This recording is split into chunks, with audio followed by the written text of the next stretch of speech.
प्रियता है दुर्वा। क्या प्रियता है? दुर्वा। कितनी दुर्वा गणेश जी को समर्पित करी जाती है? मात्र 5। कितनी?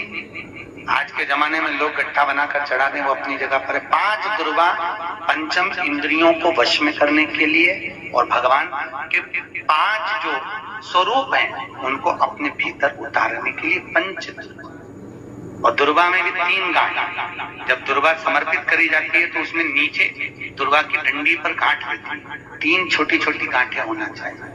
कितनी गांठ? जो भगवान को समर्पित करी जाए। जिसके घर में संपदा की कमी पड़ती हो, बीमारियां ज्यादा फैल रही हो, बहुत कष्ट हो महाराज, बहुत ज्यादा दुखी हो महाराज, कोई काम नहीं बन रहा, बहुत तकलीफ में हो, तो शमी पत्र, शमी की पत्ती, जहां गणेश जी का स्थान है वहां पर 5 शमी पत्र 5 समर्पित करें और शंकर जी के ऊपर 3 शमी पत्र समर्पित करें।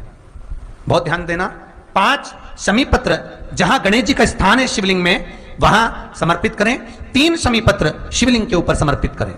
1 शमी पत्र शंकर जी की चौखट पर लेफ्ट भाग में जाते समय आपका उल्टा हाथ, जब मंदिर से निकलो तो उल्टे हाथ पर लेफ्ट भाग में शंकर जी की चौखट पर समर्पित करें 1 शमी पत्र। और महाराज घी का दिया जहां लेफ्ट भाग में आपने शमी पत्र रखा है, मंदिर में ना दिया लगाकर बाहर की ओर जहां शमी पत्र रखा है उसके ठीक साइड में एक घी का दिया लगा दीजिए। केवल गणेश चतुर्थी से लेकर अनंत चतुर्दशी तक गणेश पुराण कहती है भगवान गणेश जी का, मोर ध्वज का, मयूर ध्वज गणेश का नाम लेकर जो ये दीप शमी पत्र चढ़ा देता है उसके घर से कभी रिद्धि सिद्धि नहीं जाती, वैभव प्रतिष्ठा नहीं जाती। कर देख, गणेश जी महाराज और एक शंकर जी, ये 2 देवता ऐसे हैं जिन पे तुलसी नहीं चढ़ती। शंकर पर तुलसी चढ़ा दो तो व्यक्ति रोगीला होता चले जाता है, और गणेश जी को तुलसी चढ़ा दो तो व्यक्ति के घर का धन छिन्न हो जाता है महाराज। इसलिए गणेश जी के भोजन में तुलसी नहीं डलती, क्योंकि वृंदा देवी ने भगवान शंकर के पुत्र विनायक को देखकर विवाह का प्रस्ताव रखा था, पर गणेश जी महाराज ने कह दिया और तुमने तुलसा भी डाली, तो दोष लगा कि नहीं लगा? अरे बोलो तो लगा? नहीं लगा। क्यों नहीं लगा?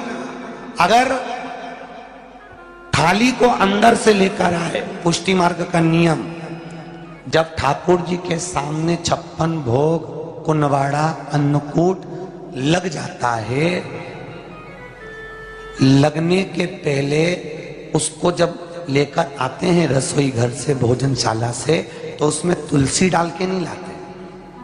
अगर रसोई घर से भोजन में तुलसी डलकर अगर ठाकुर जी के सामने वो थाली रखी तो ये पक्का है वो थाली ठाकुर जी नहीं जीमेंगे, क्योंकि उसमें तुलसी रखी हुई आई है। हाँ, जब ठाकुर जी के सामने थाली रखा गई और तुमने थाली रखने के बाद में मंदिर के सामने बैठ के फिर तुलसी डाली तो ठाकुर जी उसको स्वीकार कर लेते हैं। क्यों? क्योंकि 33 करोड़ देवी देवता एक जगह पर विराजमान हैं। जब हम थाली रखते हैं प्रथम देव उस भाग को ग्रहण कर ले। जब तक तुलसी डालते हैं प्रथम देव अपनी दृष्टि हटा लेते हैं। समय होता है, एक टाइम होता है, एक पल होता है, एक घड़ी होती है कि गणेश जी महाराज हमारे घर में आ गए। गणेश जी की सबसे पहली जो आरती हो, उस आरती के समय पर अगर धूप बत्ती जलाई जाए या गोबरी को जलाकर उसमें गूगल छोड़ी जाए और गूगल छोड़ने के बाद गणेश जी का नाम ध्रुम वर्ण कह दिया जाए तो गणेश जी को तुम्हारे घर की पूजा स्वीकार करना पड़ती है। बस वो समय हम जानते, हम तो बस उतना जानते हैं कि शिव महापुराण में लिखा और मुद्गल पुराण में लिखा, गणेश पुराण में लिखा, गणेश जी का एक नाम होता है ध्रुम वर्ण। क्या नाम है? ध्रुम वर्ण गणेश जी का एक नाम होता है। जब हम धूप जलाकर और धूप लगाने के बाद में गणेश जी की सबसे पहली आरती करने के पहले अगर हम सबसे पहली आरती गणेश जी की कर रहे हो, अपने घर में स्थापना कर रहे हो, बिठा रहे हो, और तुम चाहते हो कि गणेश जी मेरे घर में आके मेरी पूजा को स्वीकार करें और जो मांगू मेरा गणेश मुझे दे 10 दिन के अंदर, तो पहला नाम लेकर पुकार लेना ध्रुम वर्ण विनायक, बैठो, बस काम हो गया। वो फिर ही होकर आता। सुंदर जोड़ी थी शंकर और पार्वती की, सही है कि गलत है? कभी नहीं झगड़ते थे। श्री शिवाय नमस्तुभ्यम, हर हर महादेव। दोस्तों 25 जून मंगलवार संकष्टी चतुर्थी बहुत बड़ा पर्व होता है। संकष्टी चतुर्थी जो होता है वो गणेश जी को समर्पित होता है, और जब संकष्टी चतुर्थी मंगलवार की पड़ती है तो वो बड़ी मानी जाती है। और इस दिन आप अगर मंगलवार की संकष्टी चतुर्थी को पकड़कर व्रत रखते हैं, उपवास शुरू करते हैं, तो ये बहुत ज़्यादा लाभकारी होता है, शुभ होता है। ऐसे में गुरुजी ने अपनी कथा में बताया है कि अगर आप चाहते हैं कि आपके परिवार में रिद्धि सिद्धि की कृपा बनी रहे, श्री गणेश की कृपा बनी रहे, तो आपको ऐसे में कुछ उपाय कर लेने हैं जो कि गुरुजी द्वारा बताए गए कथाओं के अनुसार हैं। देखिए, आपको कुछ नहीं करना है। गुरुजी ने बहुत ही सरल तरीके से एक उपाय बताया है। उस उपाय में आपको क्या करना है, आपको लेने हैं समी पत्र। कितने समी पत्र लेने हैं? 9 समी पत्र लेने हैं। ठीक है, 9 समी पत्र लेने के बाद आपको क्या करना है, और 1 लोटा जल लेना है, जाना है महादेव के मंदिर। एक दीपक लेना है जो कि घी की बत्ती का हो। ठीक है, तो ये चीज़ लेके आपको महादेव के मंदिर जाना है। अब आपको बता दें कि कुछ लोगों को पता होगा कि गणेश जी का जो भाग होता है शिवलिंग पर वो किस तरफ होता है, और षडानंद कार्तिक का जो भाग होता है वो किस तरफ होता है। जिस तरफ से मैं बेलपत्र रख रही हूँ उस तरफ, जिस तरफ से मैं जल चढ़ा रही हूँ उस तरफ होता है गणेश जी का स्थान। ठीक है, और इसके जस्ट सामने होता है षडानंद कार्तिक का। तो इस बात में आप बिल्कुल भी भूल चूक मत कीजिए।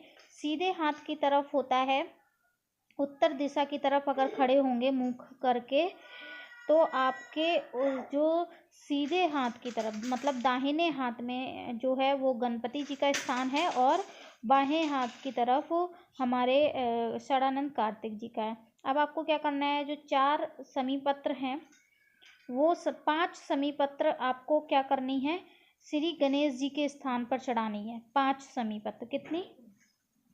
5 समी पत्र चढ़ानी है। उसके बाद आपको क्या करना है, कौन से महादेव का नाम लेना है?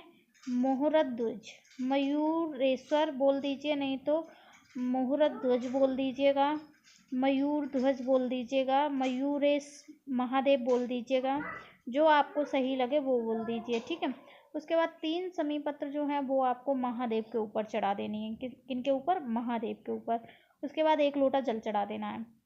अब आपको क्या करना है, जब आप लौटते समय आएंगे तो आपको जो दहलीज होगी महादेव की, वहाँ बाहर पैर रखेंगे तो दाहिने तरफ वो 1 समी पत्र है वो दहलीज पर रख देनी है, और दाहिने तरफ ही वो दीपक प्रज्वलित कर देना है। अपनी मनोकामना बोल देनी है, और मनोकामना बोलने के बाद आप देखेंगे कि 15 दिन के अंदर आपकी मनोकामना पूरी हो जाएगी। तो ये छोटा सा उपाय था, कल ज़रूर से कर लीजिए। वीडियो अच्छी लगी तो लाइक शेयर